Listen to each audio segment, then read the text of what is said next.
en la clase 5 del curso.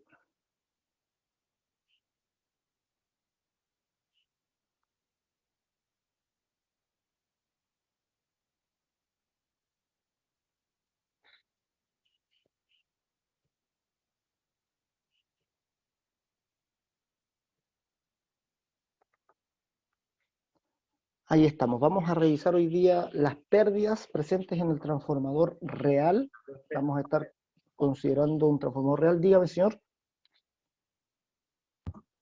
No, nada, profe. Ah, ya, buenos días. Está ahí el compañero saludando.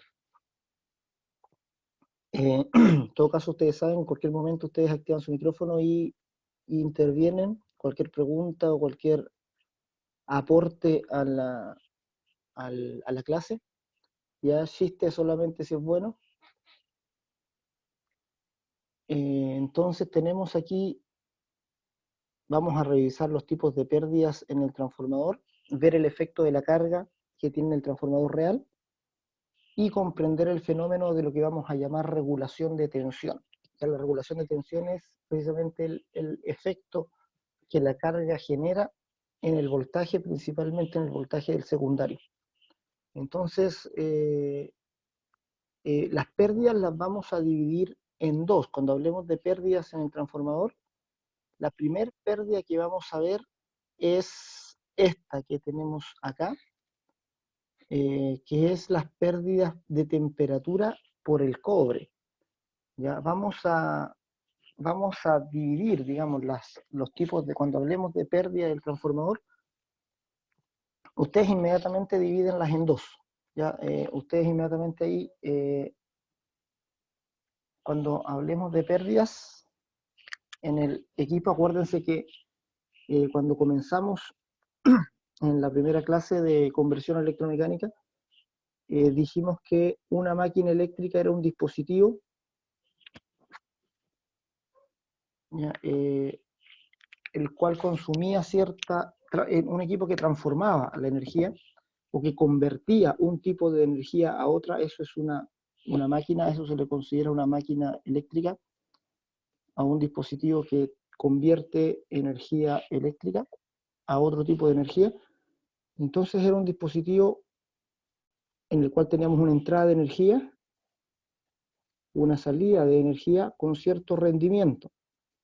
Y ese rendimiento era, o me estaba cuantificando cuánta pérdida yo tenía en este proceso de conversión. O sea, aquí yo tenía cierta pérdida, que es temperatura, que irradia el equipo cuando está haciendo la conversión, y eso es pérdida de potencia. Entonces tengo una potencia de entrada, una potencia de salida, y estas son pérdidas.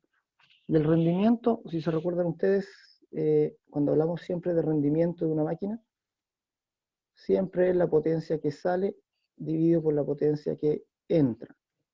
Es la potencia de salida dividido por la potencia de entrada.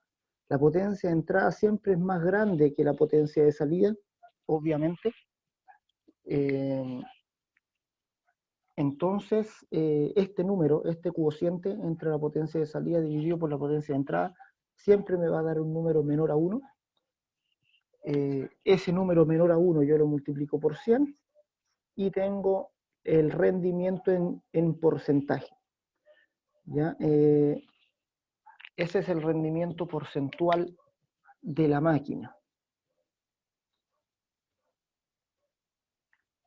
Y distintas máquinas tienen distintos tipos de rendimiento. Dijimos que el transformador era la máquina con mayor rendimiento que existía. Sus rendimientos en un transformador comercial, digamos un transformador de alta potencia, no sé, estamos hablando de 10 kVA hacia arriba, ya tiene un rendimiento de 95, 97% aproximadamente, que es un muy buen rendimiento. Eso quiere decir que el 97 o 95, 97% de la energía que entra aquí al sistema realmente lo estamos utilizando en la salida, y que de un 5 a un 3% se nos está yendo en temperatura, ¿verdad? Esa es potencia perdida, es potencia que no aprovechamos realmente, por eso se le llama pérdida. Entonces, cuando hablamos en un transformador, de aquí es la máquina que estamos estudiando, hablamos de pérdida, vamos a considerar dos tipos de pérdida o las vamos a clasificar en dos. Primero, pérdidas en el cobre, ¿ya? Pérdidas en el cobre. Y la otra clasificación, la vamos a ver al tiro, son las pérdidas en el fierro. Entonces, acuérdense de esos dos elementos, ¿ya? Esto, cuando hablemos de pérdidas, siempre vamos a tener pérdidas en el cobre y en el fierro. En el cobre se refiere a las bobinas, ¿ya? De primario y secundario. Hay pérdidas en las bobinas producto del efecto Joule. Entonces vamos a tener pérdida de temperatura en los bobinados, aquí pérdidas en el cobre, y también vamos a tener pérdidas en el fierro, o sea, en el núcleo que está enlazando las dos bobinas, ¿ya? Y solamente eso, ¿ya? Ahí en esas dos categorías vamos a clasificar las pérdidas del transformador. Entonces, cuando hablemos de pérdida, y anoten ustedes, siempre cuando hablamos de pérdida del transformador, pérdidas en el cobre y pérdidas en el fierro. Ya esas son los dos tipos de pérdida que vamos a considerar. Vamos a meter todas ahí. Entonces, la primera, las pérdidas en el cobre, se producen por esta fórmula que ustedes ya conocen, que es, o se conoce como la ley de Joule, que es, siempre cuando hablamos de ley de Joule, o dice aquí también conocido como ley de Joule-Lenz, que también Lenz anduvo metido ahí seguramente, las pérdidas por efecto Joule tienen esta forma. Siempre es el cuadrado de la corriente por la resistencia. Entonces son pérdidas que son proporcionales al cuadrado de la corriente. Este tipo de pérdidas tenemos en el cobre, o sea, este tipo de pérdida tenemos en los bobinados, tanto en la bobina primaria como en la bobina secundaria. Como son bobinas en las cuales está circulando una corriente eléctrica, vamos siempre a tener pérdidas por I cuadrado R. Esto es en general, o sea, siempre en cualquier conductor que esté circulando corriente, este tipo de pérdida va a estar presente. Siempre el conductor va a tener cierta temperatura, se va a calentar, digamos, y va a disipar una potencia proporcional al cuadrado de la corriente y a la resistencia del conductor. Por eso ahora se está probando, digamos, con superconductores para bajar las pérdidas lo mínimo posible, pero hasta ahora los superconductores trabajan solamente a temperaturas muy bajas, por lo cual no se ha podido encontrar un material que funcione como superconductor a temperatura ambiente. Que si se encontrara, digamos, un material o se pudiera fabricar un material económico que funcionara como superconductor a temperatura ambiente, eso desplazaría el cobre en el uso eléctrico y claramente eso no sería bueno para el país. Nos pasaría quizá como lo que nos pasó con el salitre en su tiempo. Tenemos entonces aquí I cuadrado por R, potencia disipada por el cobre. La otra pérdida es la pérdida del fierro. Y aquí vamos a ver esta imagen que es un poco extraña. Y ahora vamos a ir revisándola ya. Que son las pérdidas del fierro. Y a las pérdidas del fierro, vamos a verlo acá. Las pérdidas del fierro también las vamos a dividir en dos categorías. Las pérdidas del fierro las vamos aquí estamos. Las pérdidas del fierro las vamos a categorizar en pérdidas por histéresis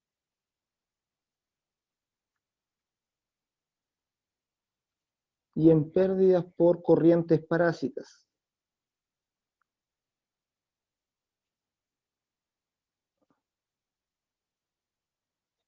Entonces acá tenemos el cuadro más completo. Pérdidas entonces vamos a tener del cobre y del fierro. Del cobre solamente tenemos el efecto Joule, o sea, el efecto del I cuadrado por R.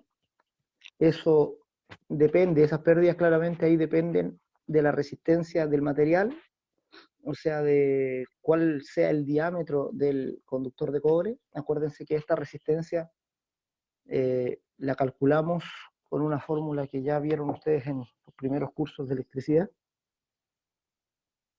Esta resistencia es Rho, que el Rho es una característica del material. El Rho es la resistividad eléctrica del material. Rho por el largo del conductor dividido por la sección del conductor o por el diámetro del conductor. Esa es la fórmula de la resistencia. Entonces, Rho por L partido por S, eso es resistencia eléctrica del conductor. Eso lo multiplicamos por el cuadrado de la corriente y ahí tenemos las pérdidas en el cobre. Son inevitables esas pérdidas. La única forma de poder aminorarlas, digamos, es aumentar la sección del conductor. Sería una de las opciones, aumentar la sección del conductor para tener menos resistencia y aminorar un poco estas pérdidas, ¿ya? Pero generalmente no se puede hacer mucho con esto. Esas pérdidas van a estar ahí siempre. Las pérdidas en el fierro, por otro lado, tenemos dos naturalezas de pérdidas en el núcleo magnético. El primer tipo de pérdidas es por algo que vamos a llamar histéresis, ¿ya? Y la histéresis es una característica del material ferromagnético. Es una característica, digamos, que viene o que nace de la orientación de los dipolos magnéticos dentro del material. El material de hierro, si podemos dibujar acá un pedazo, un trozo de material de fierro, y lo miráramos así, digamos, en su estructura molecular, el material de fierro va a tener dominios magnéticos, se le llama, o dipolos magnéticos dentro del material. Si miramos así bien adentro del material, el material va a estar compuesto de ciertos dominios, que le llamamos dominios magnéticos, que están todos orientados hacia diferentes lados. El fierro en su estado natural, digamos, va a tener los dominios magnéticos hacia cualquier lugar. Y un material que tiene los dominios magnéticos de esta manera, o sea que no están orientados hacia ninguna parte, es un fierro que no posee características magnéticas. O sea, es un pedazo de fierro común. Si ustedes lo acercan a otro fierro no van a sentir ningún tipo de fuerza magnética. Eso es, digamos, el fierro en su estado natural se encuentra de esta manera. O sea, los dipolos están orientados al azar hacia cualquier dirección. Por tanto, no presenta propiedades magnéticas de ningún tipo. Sin embargo, cuando el fierro ustedes le hacen pasar un campo magnético o este fierro queda sometido a un campo magnético, puede ser que ustedes le enrollen una bobina a este fierro y por la bobina hagan pasar corriente, o simplemente que le acerquen un imán aquí al lado del fierro y este fierro queda sometido a un campo magnético. Cada vez que el fierro se somete a un campo magnético, los dipolos o estos dominios magnéticos se van a orientar. O sea, van a seguir una misma dirección y van a empezar a orientarse y a ir todos en la misma posición.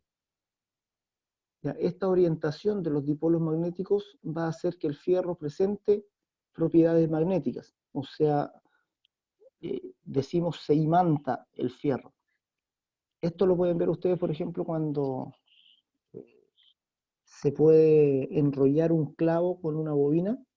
Ustedes hacen pasar corriente por la bobina, el clavo funciona como imán, el clavo va a atraer otros elementos de fierro, pero cuando ustedes dejan de pasar corriente por el clavo va a seguir presentando propiedades magnéticas por un tiempo. Y esto es porque cuando el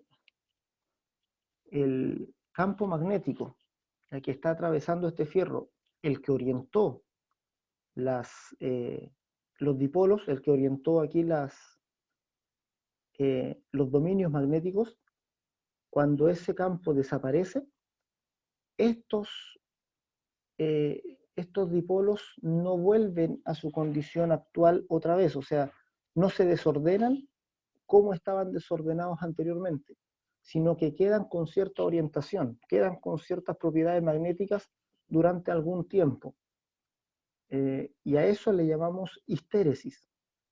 ¿Ya? La palabra histéresis quiere decir que no nos devolvemos por el mismo camino por el que vamos. ¿Ya? Cuando hablamos de histéresis siempre hablamos ahí de un delta, de ir por un camino y de devolvernos por otro diferente. Entonces acá cuando el fierro queda sometido a un campo magnético, los dipolos se orientan, pero cuando quitamos ese campo magnético no nos devolvemos por el mismo camino, o sea, siempre va a quedar con cierta cantidad de dipolos orientados el fierro, no vamos a volver al punto donde partimos. ¿Ya? A eso le llamamos histéresis del material del fierro. Y eso lo vemos en una curva, ya que le llamamos curva BH, la vamos a hacer acá. Si nosotros consideramos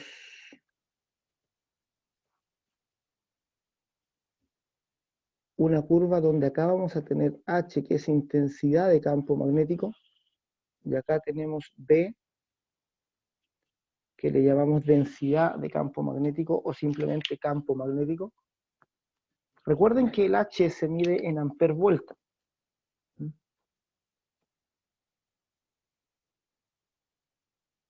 El H es independiente del material, por tanto el H solo va a depender de la corriente que hacemos pasar por la bobina con la cual estamos creando el campo magnético. Y B va a ser la densidad de campo dentro del material. B lo medimos en Tesla.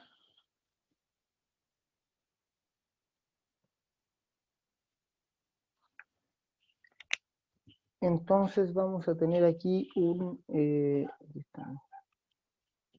la curva BH.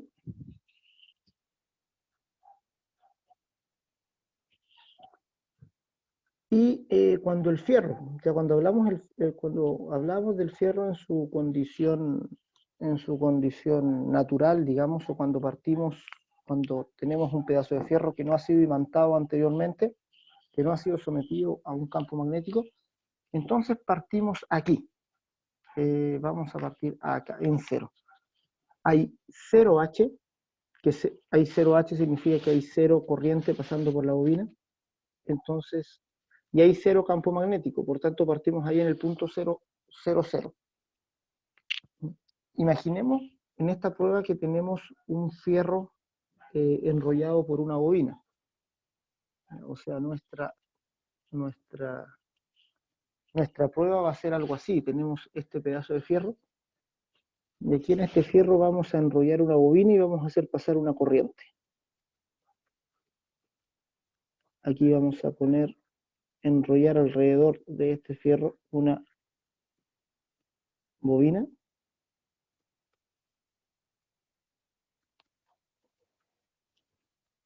Y esta bobina la conectamos aquí a una fuente y vamos a hacer pasar por aquí una corriente.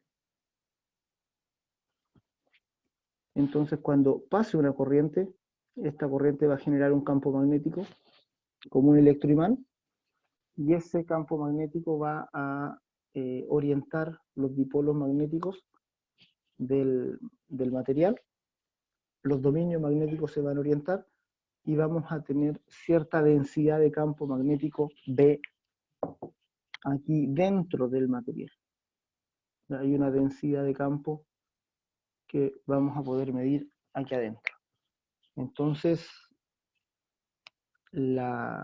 esta curva BH, H depende solo del nivel de corriente, es amper volta, por tanto solo depende de la corriente. Esto es una medida de cuánta corriente estamos aplicando a la bobina, y H es la respuesta del material, es cuánta densidad de campo magnético tenemos dentro del material.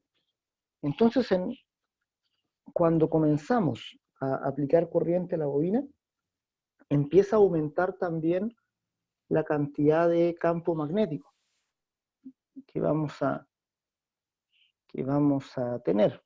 Y esto comienza linealmente a subir, sube de manera lineal. Esta curva ya la habíamos visto cuando comparamos un material ferromagnético de un material común.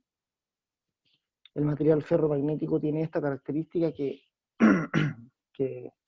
con poca corriente logramos alta cantidad de campo. Por eso es deseable el material ferromagnético, porque tiene una zona lineal que parte así hasta por ahí más o menos.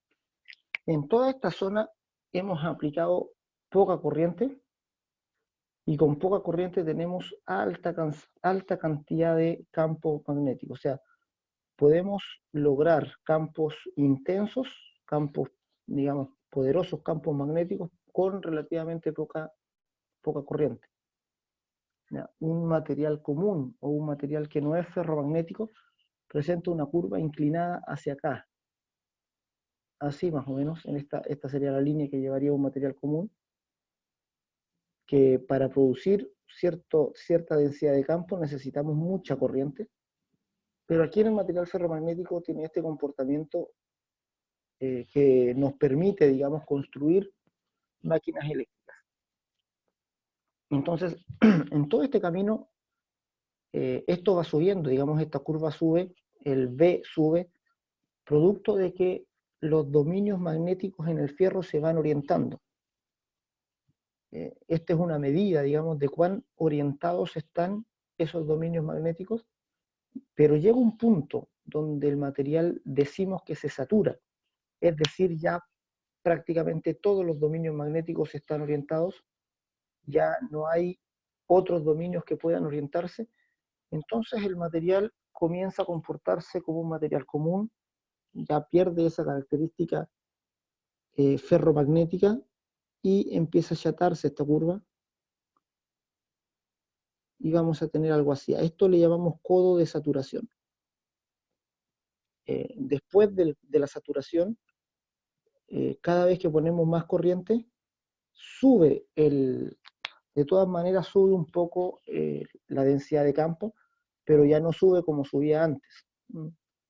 Entonces, en el material ferromagnético tenemos una zona que llamamos zona lineal. Esta es la zona lineal donde cuando subimos la corriente, aquí vamos subiendo la corriente, tenemos una subida muy grande de campo magnético, muy grande, hasta este punto. De este punto en adelante, si subimos la corriente, va a subir muy poco el campo magnético, y para lograr un poquito... Sí, señor, dígame. Eso es solamente por como la cualidad del material, ¿cierto? Es la naturaleza Depende del por eso. material ferromagnético, claro. No hay el material de fierro, digamos, el fierro en sí, es el material que usamos para los núcleos, tanto de transformadores como motores, precisamente porque presentan esta cualidad. O sea, esta zona lineal es la que nos interesa para trabajar, porque con poca corriente logramos campos magnéticos intensos. Pero tienen esta limitación, o sea, si el material no tuviera este codo de saturación, digamos, y si continuara esta recta infinitamente hacia arriba, entonces no tendríamos problema con la histéresis, ya los núcleos serían bastante más pequeños también, y por tanto las máquinas eléctricas serían más livianas, pero el fierro se satura en un punto, y después de esa saturación ya se comporta como un material común, pierde la característica de ser ferromagnético en ese punto, y aquí cualquier elevación de corriente no produce una, una variación importante del campo magnético. Entonces, aquí vamos de subida, aquí vamos subiendo a medida que la corriente se eleva. Este es el camino por el que vamos. Y imaginemos que llegamos hasta este punto, hasta este mismo punto que dibujamos aquí. Hasta esta corriente le vamos a aplicar. O sea, en la prueba, a este pedazo de material enrollado con la bobina, subimos la corriente, subimos desde cero, subimos hasta este punto. Esta es nuestra corriente máxima. Y la respuesta que tuvimos del campo magnético fue así. Subimos, subimos, subimos, subimos. Aquí se saturó el material. Ya no siguió subiendo el campo magnético como antes. Se mantuvo más o menos igual y subió muy poco desde este punto hasta este punto. O sea, la última mitad de la subida tuvimos muy poco aporte en campo magnético. Y llegamos hasta aquí. Ya, ahora la pregunta es, ¿qué pasa si nos vamos de regreso? O sea, si subimos de cero a la corriente máxima, ahora, ¿qué pasa si empezamos a bajar la corriente desde I máximo hasta cero nuevamente? ¿Ya? Eso es lo que vamos a hacer, porque recuerden que esto lo vamos a someter a una corriente alterna, y la corriente alterna varía de cero a una corriente máxima, luego disminuye a cero de nuevo, se va a un negativo, vuelve a cero y va a estar así la corriente todo el tiempo, ¿no? Cambiando el sentido, yéndose para los negativos también, o sea, se va a extender este gráfico para allá. ¿Qué pasa entonces cuando nosotros ahora nos devolvemos y empezamos a bajar la corriente?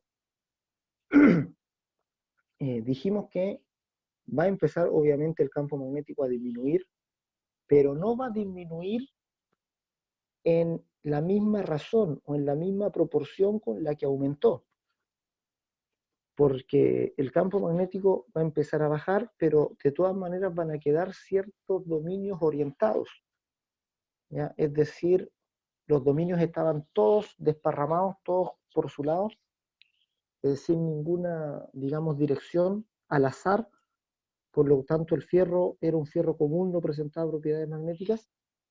Nosotros lo enrollamos con una bobina, le aplicamos corriente, orientamos los dipolos magnéticos hasta saturar el fierro, y ahora cuando empezamos a bajar la corriente, se empiezan a desordenar los dipolos, pero no se desordenan al mismo nivel de desorden que tenían antes. O sea, de todas maneras quedan algunos dipolos, algunos dominios magnéticos orientados. Por tanto, el camino de regreso no es el mismo camino que aquí dibujamos en azul. O sea, nosotros nos fuimos para arriba por este camino, por esta curva azul, por aquí nos fuimos hacia arriba y llegamos hasta ese punto. Pero ahora el camino de retorno no va a ser el mismo camino por el cual subimos, sino que esto va a bajar más lento. Entonces, cuando la corriente baja, vamos a venirnos, aquí se va, como que siempre va a ir por encima de esta curva azul, va a bajar más despacio, y cuando bajemos más la corriente, el campo magnético va a disminuir, efectivamente, pero no va a disminuir igual que acá, por la línea azul, sino que nos venimos por esta línea roja de vuelta, y resulta que cuando quitemos toda la corriente, o sea, cuando lleguemos a cero nuevamente, nos encontramos con que no caemos a cero, quedamos ahí en un punto. O sea que, fíjense acá, elevamos la corriente. Cuando empezamos a aplicar corriente, el campo magnético empezó a aumentar hasta llegar a este punto, a un I máximo, y ahora cuando empezamos a ir de vuelta, nos vamos por este otro camino de retorno, el camino rojo es el camino de retorno, hasta llegar a cero de nuevo. Y aquí ya no estamos aplicando corriente a la bobina, ya sacamos la fuente de corriente, incluso podemos pensar, sacamos la bobina y dejamos el fierro solo, pero el fierro nos quedó con un cierto campo magnético interno. O sea, el fierro se convirtió en un imán. ¿Ya? El fierro, decimos vulgarmente, el fierro quedó imantado. Ya no sé si ustedes han visto algunos tipos de destornilladores que están en la punta imantada, por ejemplo. ¿Ya? Eso es fierro que se imanta y que queda aquí con un campo magnético y que va a quedar con ese campo magnético ahí por mucho tiempo hasta que el material se caliente. Este campo magnético va a quedar ahí hasta con el tiempo, va disminuyendo, va cayendo. Si el fierro se calienta, generalmente lo pierde completamente. O si el fierro sufre golpes también, este magnetismo se va perdiendo. A este magnetismo que queda acá, este punto, digamos, este va a ser el magnetismo que va a quedar en el fierro cuando no hay corriente. Le llamamos magnetismo residual a ese punto. A ese punto es un punto importante en esa curva. Le vamos a llamar magnetismo remanente o residual.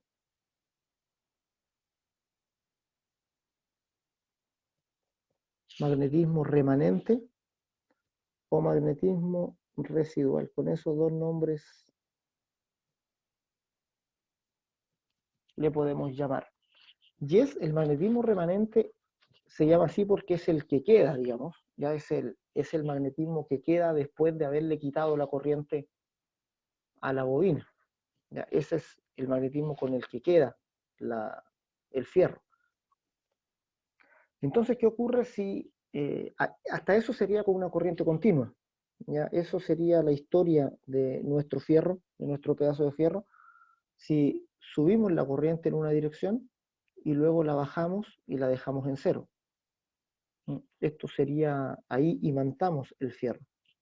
¿Ya? De hecho, este magnetismo residual se usa para los generadores eléctricos, es necesario para comenzar el ciclo de generación en un generador sincrónico, se necesita de este magnetismo residual. Si no existe este magnetismo residual, el generador no funciona, no comienza a completar el ciclo de generación, finalmente no vamos a tener energía en la salida. Y muchas veces cuando se hacen mantenciones de los generadores, se llevan a hornos, este magnetismo residual se pierde, donde se calienta el fierro, este magnetismo residual se va a cero, y es necesario volver a magnetizar el núcleo.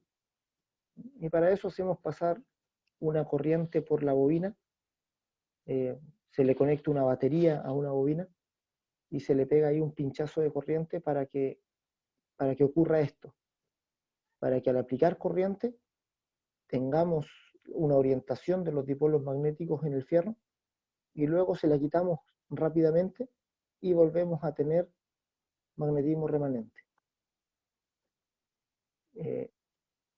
Esto pasaría, como les dije, solo con aplicar corriente continua y quitársela, y llegamos hasta este punto. Ahora nosotros vamos a trabajar con corriente alterna, y la corriente alterna sube desde cero a un máximo, luego baja a cero y se va al negativo, a un máximo negativo, y después sube hasta cero y se va al máximo positivo nuevamente, y está constantemente circulando la corriente alterna entre un máximo positivo y un máximo negativo. Ya recuerden la forma de onda de la corriente es de esta manera, va de 0 a un máximo positivo, a un Imax, luego baja a 0, luego se va a un máximo negativo, a 0 nuevamente, y este ciclo se repite hacia arriba. Esta es nuestra Imax que tenemos aquí, y vamos hasta un menos Imax que tenemos acá.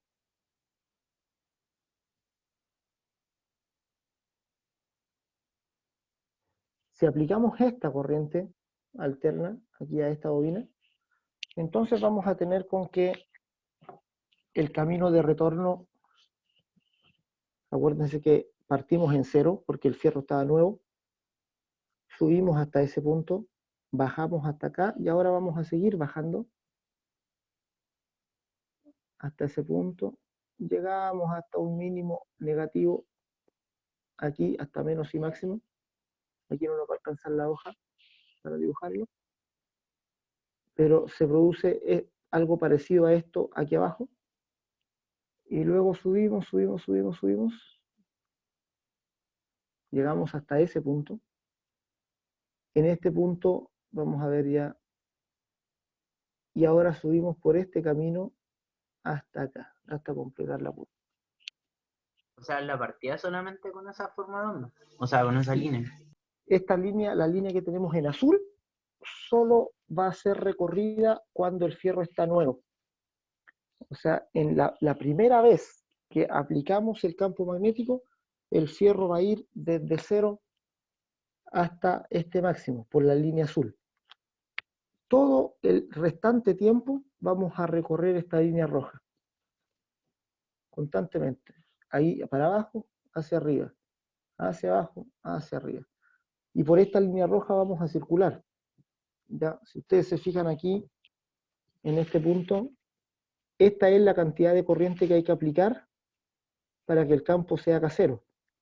Como ya hay un magnetismo remanente aquí, ya, con 0 corriente no tenemos este campo remanente, pero cuando la corriente la hacemos circular en el otro sentido, entonces obligamos a los dipolos a irse al otro lado, y aquí empieza a bajar, obligamos a bajar al campo magnético hasta que el campo magnético se hace 0 en este punto.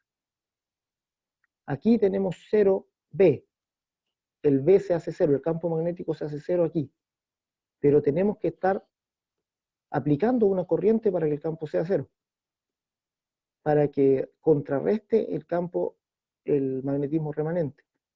Luego, si seguimos aplicando más corriente en esa dirección, el campo va a empezar, aquí ya los dipolos empiezan a orientarse en la otra dirección, hasta que se satura el fierro en la otra dirección. Luego bajamos la corriente y llegamos aquí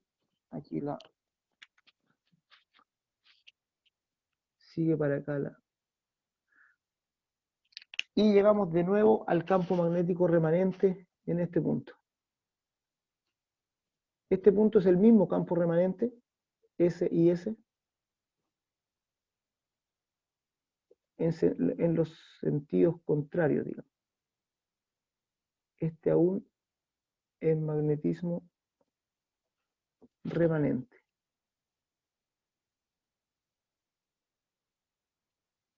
Entonces, cuando nosotros trabajamos con el transformador, el magnetismo va a jugar en estas líneas rojas, va a estar dentro de esta línea roja y va a formar esta curva. Esta es la curva BH. Y cuando nosotros detenemos el transformador, dejamos de aplicar corriente a la bobina, el transformador va a quedar imantado en esta condición o imantado en esta otra condición. Ya no podemos saber en cuál va a quedar. Depende de si la forma de onda estaba en los positivos o si la forma de onda estaba en los negativos. Claro, aquí depende de si desconectamos acá, por ejemplo, después de que la corriente iba en esta dirección, entonces va a quedar el magnetismo remanente ahí, y si el último semiciclo fue el semiciclo negativo, o sea, si la corriente iba en la otra dirección, vamos a quedar acá en esta zona.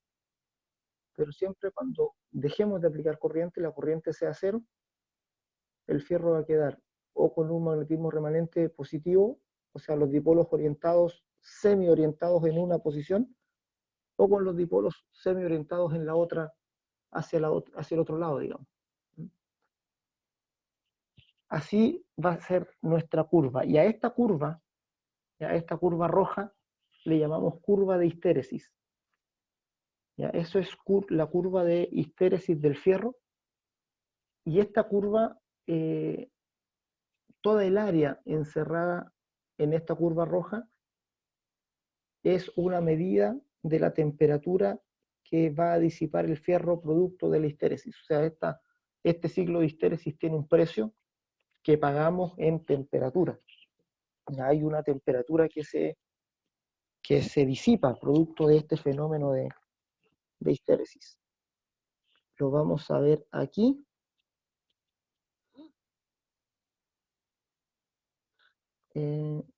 Vamos acá.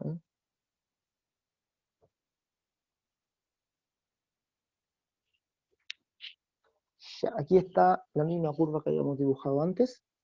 Si ustedes se fijan ahí, la lámina trata de explicar lo que explicamos anteriormente.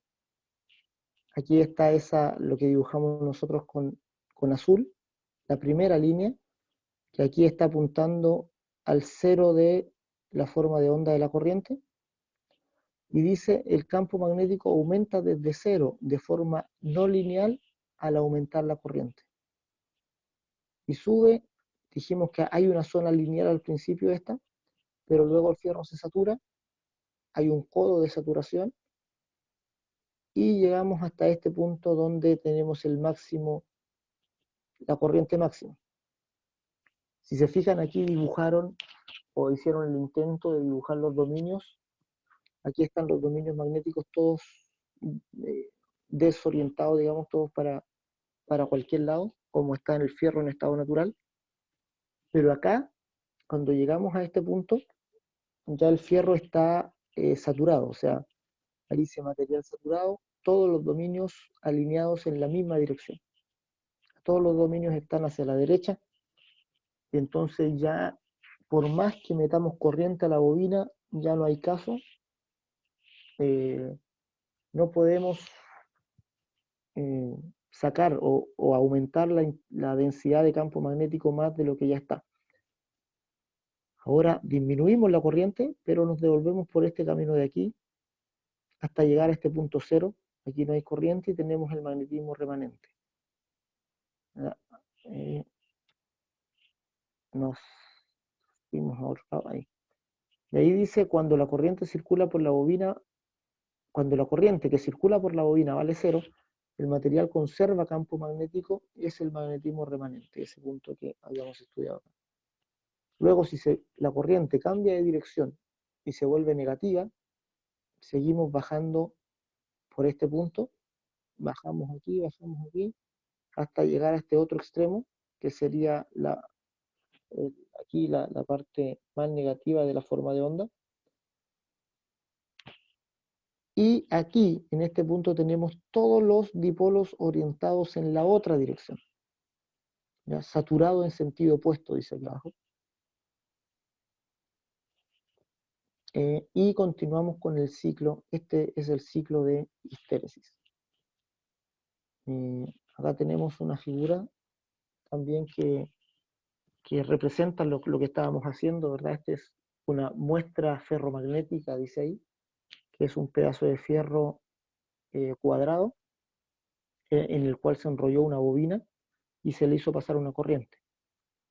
Y ese es lo mismo, el mismo ciclo, que va de cero a un máximo, a una saturación, y luego retorna por otro camino. Y dice aquí ciclo de histéresis. Este es el famoso ciclo de histéresis, y por este ciclo de histéresis tenemos cierta pérdida de temperatura, o sea, el fierro se calienta por, por, por esta histéresis. Si no existiera la histéresis, si solo, veamos acá,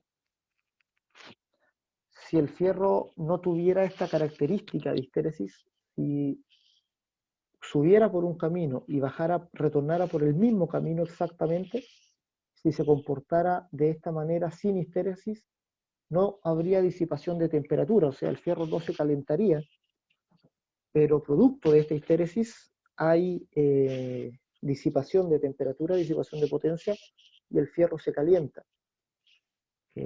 Podríamos considerar que la temperatura se produce por el roce de los dominios magnéticos al cambiar de dirección.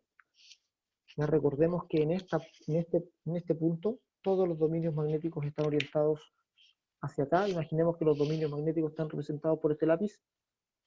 Están todos apuntando en una dirección. Cuando estamos aquí arriba, todos los dipolos están así.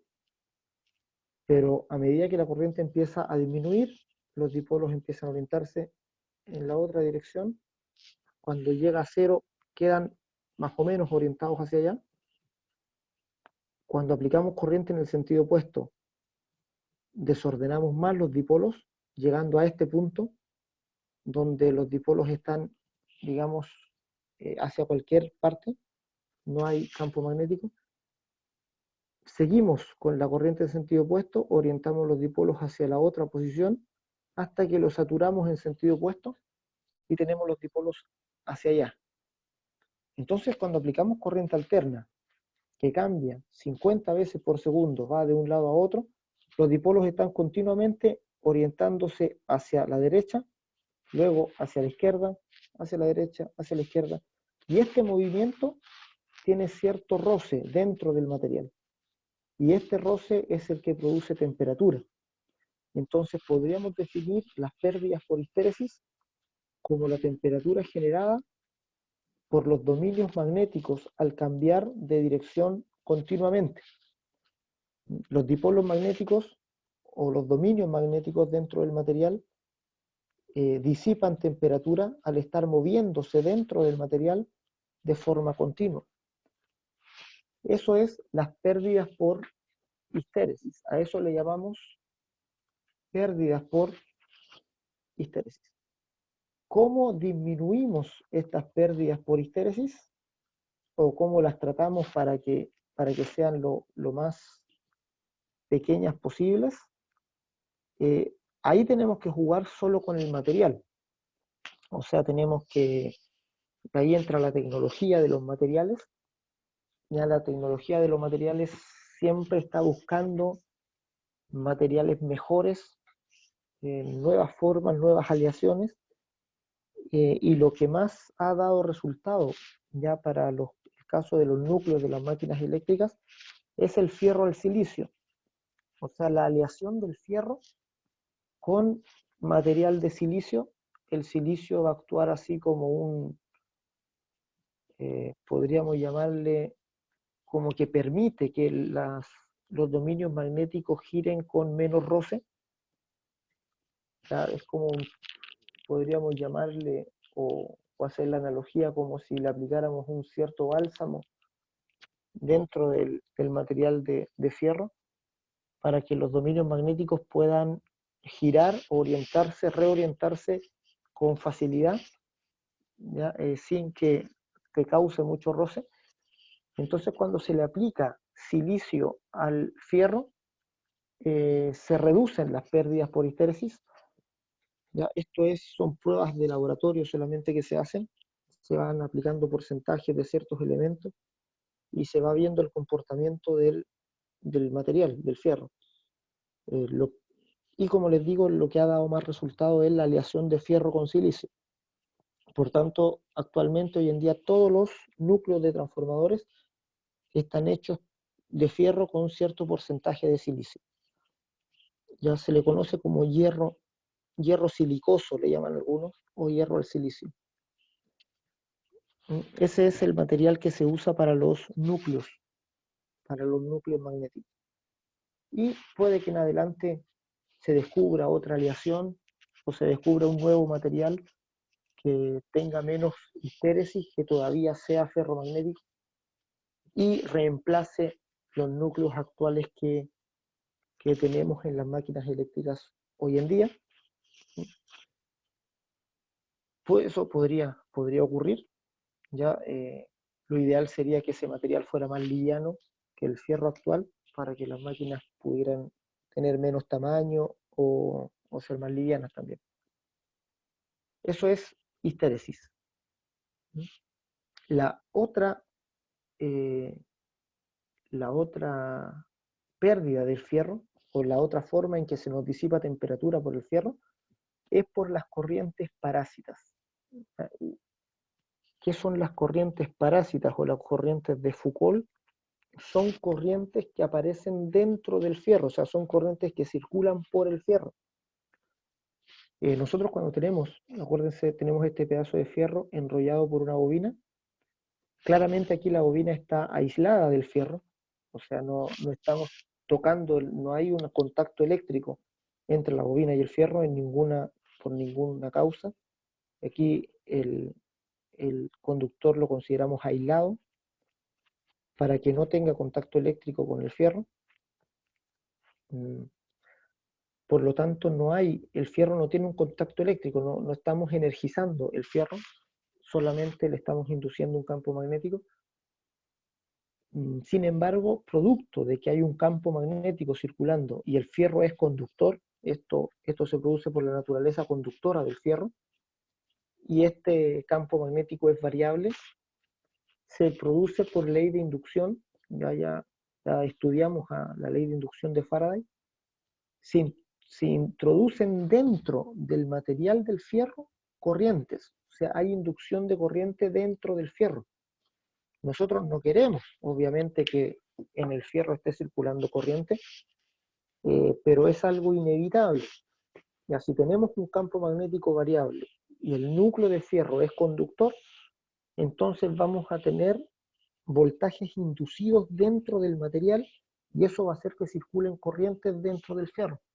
Ya es algo que no deseamos que ocurra, por eso las corrientes, ese tipo de corrientes se llaman corrientes parásitas, porque no son corrientes que queramos que estén, sino que están simplemente. Ya aquí hay un gráfico, algo que nos permite mirar qué son las corrientes parásitas.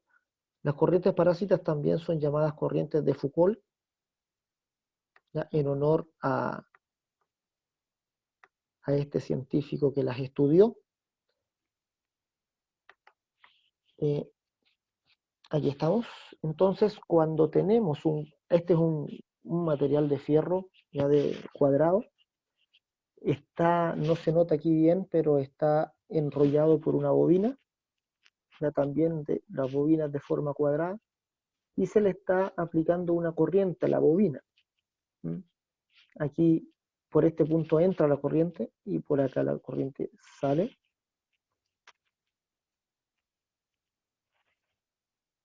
Entonces, cuando se le aplica corriente, obviamente a la bobina que enrolla el fierro, va a haber un campo magnético. Esta flecha está representando el campo magnético que está circulando por dentro del material del fierro.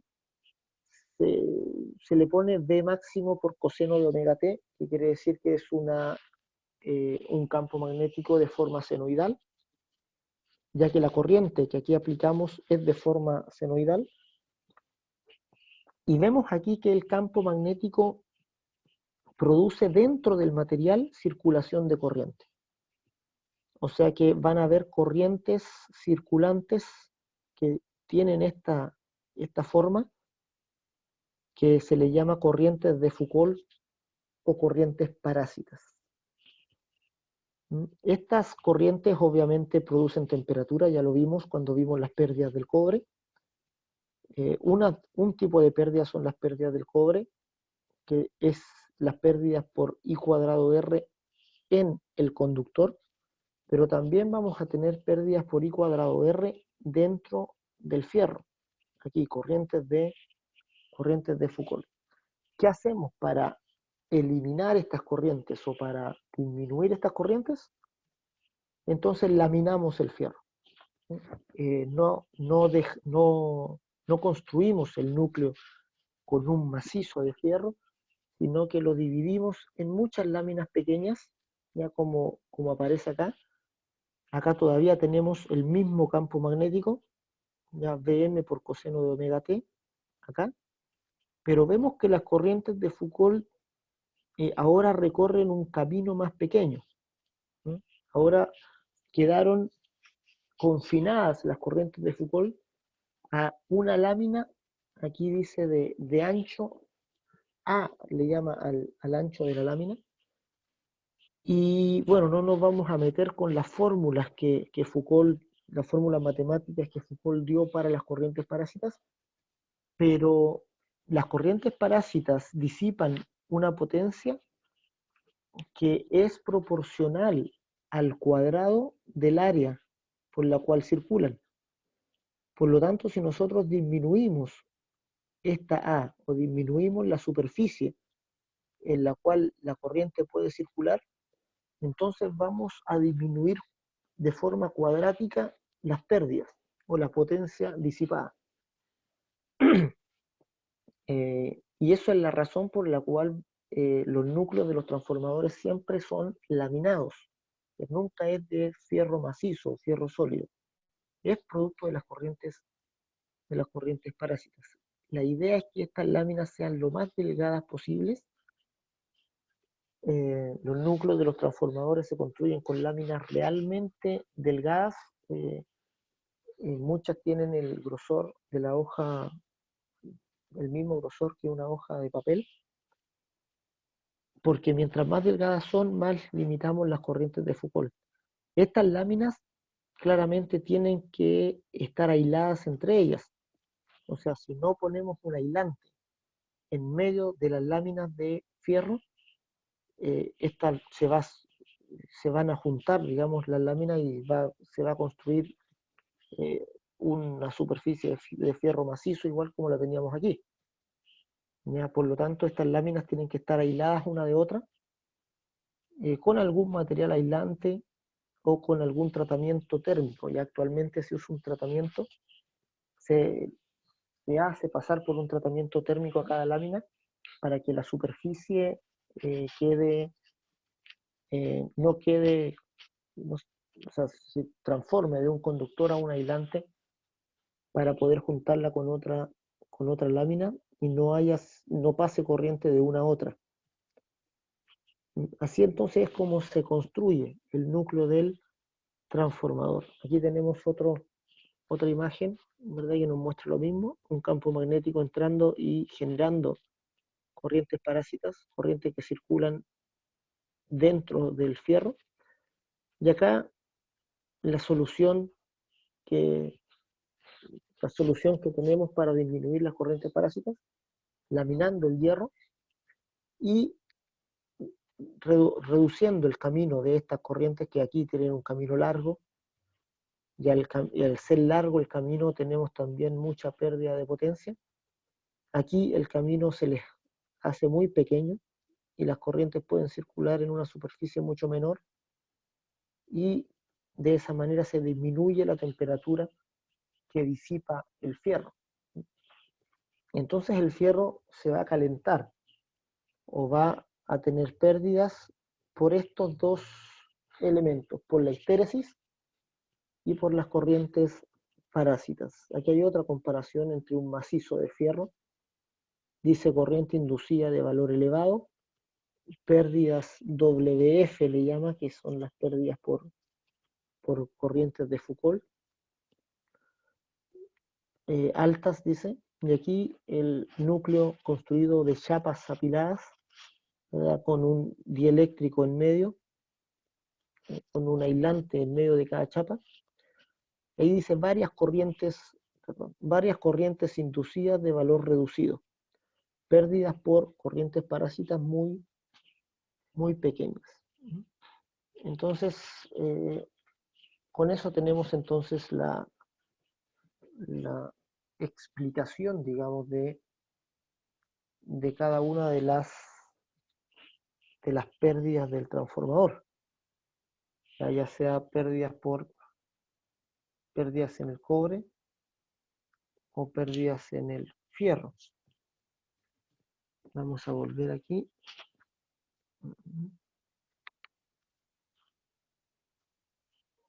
Acá tenemos pérdidas, tanto pérdidas en el cobre, pérdidas en el fierro, cobre por I cuadrado R, y pérdidas en el fierro por histéresis y por corrientes parásitas. Acá, pérdidas en el cobre, I cuadrado R, y pérdidas en el fierro, histéresis y corrientes parásitas. Ese es nuestro esquema general cuando hablemos de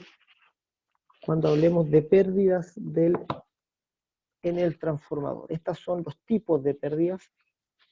Aquí por I cuadrado R se nos calienta el cobre, se va a haber temperatura disipada por los conductores con los cuales están hechas las bobinas, y vamos a tener también temperatura en el fierro. ¿Ya? El núcleo se va a calentar producto de la histéresis por una parte y producto de las corrientes parásitas por el otro. ¿Ya? Esas son las pérdidas que vamos a tener en el transformador. Esos son los tipos de pérdidas que tenemos. Vamos a mirar lo que es algo que habíamos quedado la semana pasada, que es el circuito equivalente del transformador, donde vamos a tener estas pérdidas aquí y integradas en el circuito equivalente. Voy a ver aquí si lo tengo por acá. Acá está. Vamos a mirar esta imagen.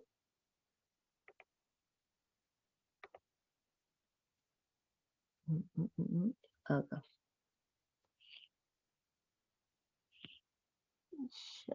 Aquí tenemos entonces un transformador, digamos, como lo habíamos conocido antes, que son dos bobinas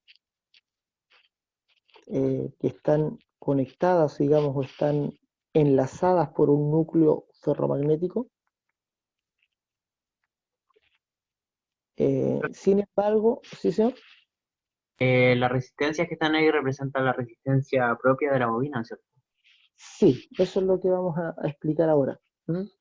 Estos dos elementos que aparecen aquí, R1 y X1, y R2 y X2, no son resistencias ni bobinas que sean externas al transformador, sino que están representando una característica interna del propio cobre. ¿Ya? El R1 está representando la resistencia de esta bobina. ¿Ya? Lo que pasa es que antes no la dibujábamos porque estábamos considerando un transformador ideal. O sea, estábamos considerando que esta bobina no tenía ninguna resistencia. Por tanto, no dibujábamos esta R1, solamente dibujamos aquí un conductor, ¿ya? Y un voltaje primario. Pero si consideramos el transformador real, aquí la bobina tiene una resistencia y la tenemos que representar, obviamente aquí por una resistencia 1. Esta resistencia no está obviamente concentrada en un punto, está distribuida a lo largo de todo el cobre. Es una resistencia que se puede medir aquí con un multímetro, o sea, con un ohmmetro podemos medir esa resistencia. Y esta bobina que dice X1 acá va a ser una representación, digamos, o una modelación eléctrica de los flujos de dispersión. ¿Se recuerdan que aquí en el transformador, cuando hablamos del transformador ideal, nosotros considerábamos que todo el flujo producido por esta bobina se nos iba a ir por el fierro? De tal manera que el flujo 1, que era el flujo en la bobina primaria, era igual al flujo 2. que es el flujo que ve la bobina secundaria. Eso habíamos considerado idealmente en el transformador ideal, y muchas veces hicimos esa igualdad, flujo 1 es igual a flujo 2, pero en el transformador real eso no es tan así. Hay cierto flujo que no se va por el fierro, hay flujo que se va por el aire, que toma un camino por acá más corto, pero de mayor reluctancia, y que se devuelve inmediatamente, se sale por acá y se devuelve a la misma bobina. De igual manera por este otro lado también sale y se devuelve a la bobina y no se encausa por el fierro, o sea, es flujo magnético que no se está aprovechando para la bobina secundaria ni para producir la inducción magnética. Podríamos decir que es un flujo que se pierde. Y este flujo de dispersión, que es el flujo perdido, se cuantifica, digámoslo así, por una bobina X1 que ponemos en serie aquí a la resistencia. Entonces, R1 y X1 van a representar la resistencia del cobre de la bobina primaria y el flujo de dispersión de la bobina primaria. O sea, este flujo rebelde que no quiere irse por el fierro y que de todas maneras se nos está yendo por el aire. Entonces, eso nos forma un circuito serie RL en la entrada aquí de nuestro transformador. Y esto produce también que podamos distinguir. Si ustedes se fijan acá, antes solo teníamos V1 entrando, pero ahora este voltaje de la entrada del transformador no va a ser igual al voltaje que tenemos en los bornes aquí de la bobina, porque en medio van a estar estos dos elementos. ¿Ya? Entonces E1 podríamos llamarle, es el voltaje, algunos le llaman el voltaje en la bobina pura, en la bobina sin considerar su resistencia ni los flujos de dispersión. Y este va a ser el voltaje real que está ingresando. Entonces, al voltaje de más afuera, digamos, al voltaje que ingresamos y que medimos en la fuente, a ese lo vamos a designar con la letra B de voltaje, pero aquí adentro, ya, sin considerar ya esta resistencia y este flujo de dispersión, este voltaje que podríamos llamar un voltaje interno en la bobina, le vamos a llamar E, ya, con la letra E de fuerza electromotriz. De igual manera en el secundario. En el secundario antes dibujábamos solamente la bobina, solo dibujábamos la bobina, las salidas y V2. Eso es lo que dibujábamos anteriormente, porque considerábamos igual a cero esta resistencia, no considerábamos que la bobina secundaria tuviera resistencia y tampoco estábamos considerando los flujos de dispersión. Pero ahora ya mirando el transformador real, vamos a decir que, y vamos a poner aquí la resistencia de la bobina secundaria y los flujos de dispersión de la bobina secundaria. Y eso también hace que este E, que es el voltaje que considerábamos en el transformador real, no sea igual a este B, que es el voltaje que finalmente vamos a medir a la salida del transformador. Como les digo nuevamente, el voltaje que vamos a medir con un instrumento a la salida del transformador es B2. Este E2 no lo vamos a poder medir por un instrumento, es un voltaje teórico que se genera acá con la bobina sin considerar su resistencia ni los flujos de dispersión. Entonces, este E1, E2 corresponden a los voltajes de un transformador ideal, y V1 y V2 son los voltajes ya en los terminales del transformador, considerando lo que ocurre en las bobinas, considerando las pérdidas. R1 y R2 están representando las pérdidas. Ya, aquí hay disipación de temperatura. Recuerden que siempre cuando haya una resistencia hay disipación de temperatura. ¿Ya? En la bobina no. ¿Ya? Esta es una bobina pura y la bobina no tiene disipación de potencia activa. En una bobina la potencia activa es igual a 0. Solo tenemos potencia reactiva, digamos, producida por la bobina, pero no hay potencia activa en la bobina. ¿Ya? En la bobina tenemos un retraso de la corriente con respecto al voltaje de 90 grados, o sea, phi vale 90, y la potencia se calcula como V por I por coseno de phi, y coseno de 90 es igual a 0, por lo tanto no hay potencia activa en una bobina. De igual manera no hay potencia activa en un condensador puro, solo hay potencia activa en una resistencia. Por eso la potencia disipada por este conductor dijimos que era corriente al cuadrado por resistencia, no por impedancia, sino por resistencia, porque solo considera este elemento como el que disipa temperatura. Tenemos entonces aquí R1 y R2 que están representando las pérdidas en el cobre. Pérdidas en el cobre en la bobina primaria, y acá pérdidas en el cobre en la bobina secundaria. Este es el primer paso para construir el circuito equivalente, pero todavía nos falta representar lo que ocurre en el fierro. Acá tenemos el fierro dibujado, pero faltaría modelar lo que ocurre aquí en el fierro mediante algún elemento eléctrico también. O sea, también la disipación de temperatura por el fierro la vamos a modelar mediante una resistencia para considerar esa disipación de potencia mediante un elemento eléctrico. Entonces nos vamos a ir acá a esta otra imagen. Voy a sacar esto para acá.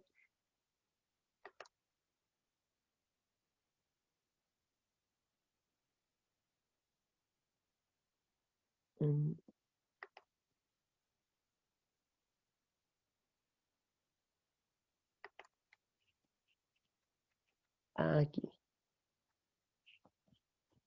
Ya tenemos esta otra imagen. Vamos a verla de más cerca aquí. Y si se fijan, esto es lo mismo, muy parecido a lo que teníamos anteriormente. Ya, esto que está dentro aquí de este cuadrado con línea punteada es como dibujábamos el transformador anteriormente. Ya aquí está dibujado con un rectángulo en vez de la bobina, pero es lo mismo.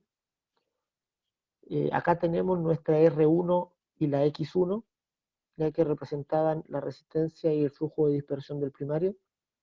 Acá tenemos R2 y la X2, que representaban la resistencia y el flujo de dispersión del secundario. Tenemos la misma designación de E como fuerza electromotriz y de voltaje, que ahora ya no van a tener el mismo valor, porque va a haber algo que ocurra aquí, una caída de tensión en ese punto. Y apareció aquí en este punto una rama paralela, que es lo que no teníamos antes. Desapareció el núcleo dibujado y en reemplazo del núcleo, dibujado así tal como núcleo, apareció esta rama. Y esta rama precisamente está modelando lo que ocurre en el flujo, en el núcleo, en el fierro de nuestro transformador. Es una rama que está en paralelo, ¿ya? Está en paralelo porque depende primariamente lo que ocurre en el núcleo, depende del voltaje. ¿Ya? El flujo magnético, ¿se acuerdan que lo vimos también? El flujo magnético depende solo del voltaje de alimentación. Está ahí enlazado. El flujo depende del voltaje. Y así explicamos el aumento de la corriente en el primario cuando aplicábamos una carga. Y tenemos en esta rama en paralelo una resistencia y una bobina. Ya, esta resistencia que está en paralelo acá al voltaje 1 es la que está representando las pérdidas en el fierro. O sea, esa resistencia representa tanto las pérdidas por histéresis como las pérdidas por corrientes parásitas. Ya, de ambas dijimos que las pérdidas en el fierro eran de dos naturalezas, por histéresis y por corrientes parásitas. Esta resistencia está representando entonces la disipación de potencia por ambos motivos, tanto por histéresis como por corrientes parásitas. Todas las pérdidas están concentradas acá en esta resistencia, ¿verdad? Y esta bobina representa la generación de campo magnético. Ya en el núcleo magnético, en el fierro, se genera un campo magnético, hay una conducción de campo magnético, y esa magnetización está representada por esta bobina que se le llama JXM, ¿ya? O inductancia de magnetización. La corriente que va a circular por esta rama paralela va a ser la corriente I0, le vamos a llamar, que es la corriente de vacío, que vimos anteriormente que tenía dos componentes, una componente IM, que es la que va a circular por esta bobina, y una corriente I sub FE, que es la que va a circular por la resistencia. Cuando el transformador no tiene carga, o sea, cuando no le conectamos nada acá en el secundario, cuando está estos puntos del secundario en circuito abierto, aquí la corriente 2 es 0, y aquí vemos que la corriente, la única corriente que va a circular por el primario, va a ser esta corriente 0. Va a ser la corriente que va por la rama paralela y se devuelve hacia la fuente. Esta corriente I sub 0 se compone por IM y por I sub FE. Son las dos componentes de la corriente de vacío. Y una vez que, claro, que le conectemos aquí carga, va a empezar a circular una corriente ya I1 que se va a sumar a esta I0. Esta I0 va a estar siempre, no depende de la carga, pero I1 sí depende de la carga, y la corriente va a empezar a circular por esta rama también, va a crecer bastante y se va a hacer fuerte la corriente del primario también. Entonces veamos los elementos del circuito equivalente. Aquí dice N1, N2, ¿verdad? Que está representando el número de vueltas del primario y del secundario. V1 dice tensión aplicada, el voltaje que aplicamos al transformador. Lo diferencia claramente de E1, que aquí está explicado como tensión inducida en el primario. O sea, es el voltaje que considerábamos anteriormente en el transformador ideal. E2 también lo diferenciamos de V2, que es el voltaje que medimos en la salida del transformador, tensión aplicada a la carga, así definimos V2. Y las corrientes, corriente 1 y corriente 2, la corriente del primario y del secundario. Acá tenemos definidos los elementos del circuito equivalente, X1 y X2, que son las bobinas en serie, que como dijimos antes representan las reactancias de dispersión del primario y del secundario, representan ese flujo que no circula por el fierro, sino que se nos va por el aire, y R1 y R2, resistencias de los conductores primario y secundario, ya como ya lo habíamos revisado anteriormente. Recuerden lo que hablamos antes sobre los componentes de esta corriente I0, ya que es importante que lo vuelvan a revisar. Corriente I0 se compone de esta IM, que es una corriente que está a 90 grados atrás del voltaje, y por esta I sub FE, que está en fase con el voltaje. Ya, si consideramos el transformador en vacío, es decir, sin carga, aquí estos puntos en el aire, la corriente en el secundario va a ser 0, ya la vamos les voy a recordar esto.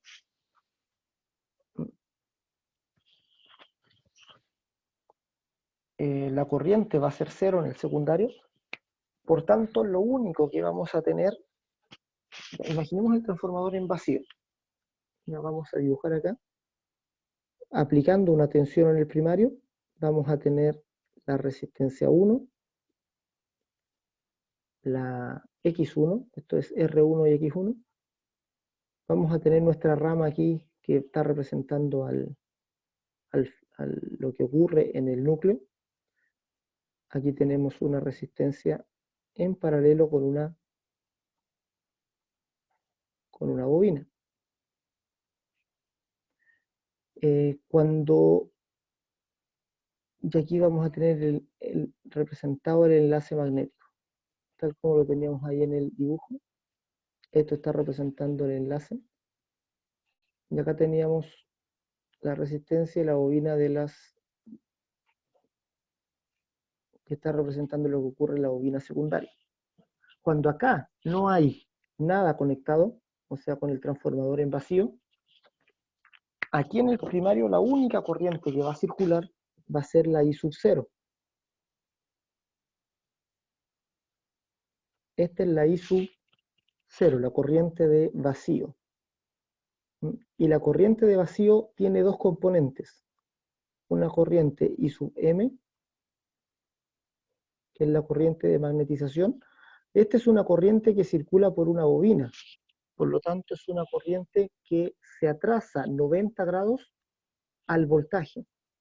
Si lo miramos en un diagrama fasorial y consideramos el voltaje V1 a 0 grados, entonces esta IM es una corriente que va acá 90 grados abajo.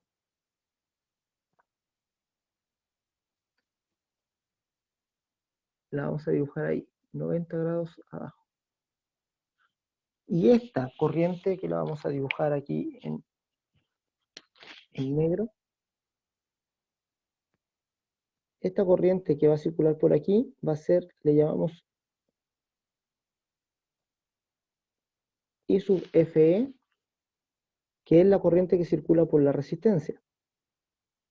La corriente al circular por una resistencia va a ir en fase con el voltaje aplicado, pero si comparamos estas corrientes, si comparamos I sub M y I sub Fe, esta corriente es mucho mayor que esta.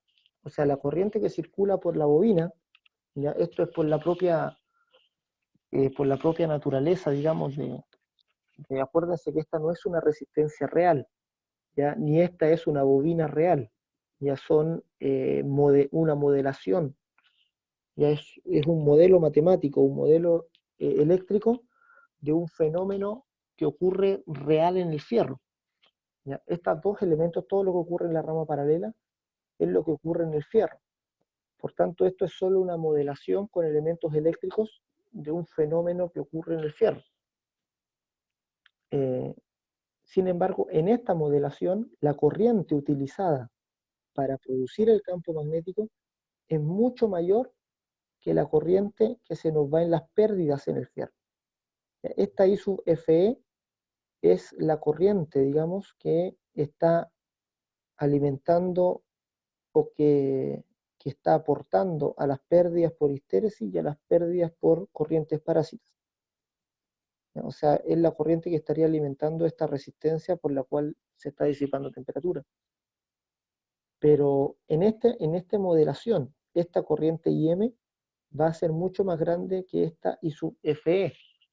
Por tanto, tratando de mantener las escalas ya en este dibujo rudimentario, I sub Fe sería una cosa así.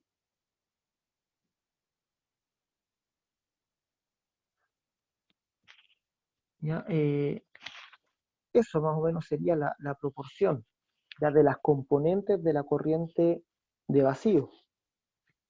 Tenemos I sub M 90 grados atrás, que I sub Fe, que es la corriente que pasa por la resistencia. Entonces la corriente total va a ser la suma de estas dos, ¿ya? Y sub 0, esta y sub 0, que va a ser la suma de estas dos, o sea, va a ser aquí, esta es la corriente I sub 0, una corriente que está casi en 90 grados, bien, bien aquí abajo. Esta que estamos dibujando aquí, acá. Esta es, entonces, I sub 0. Esta corriente de vacío es esa.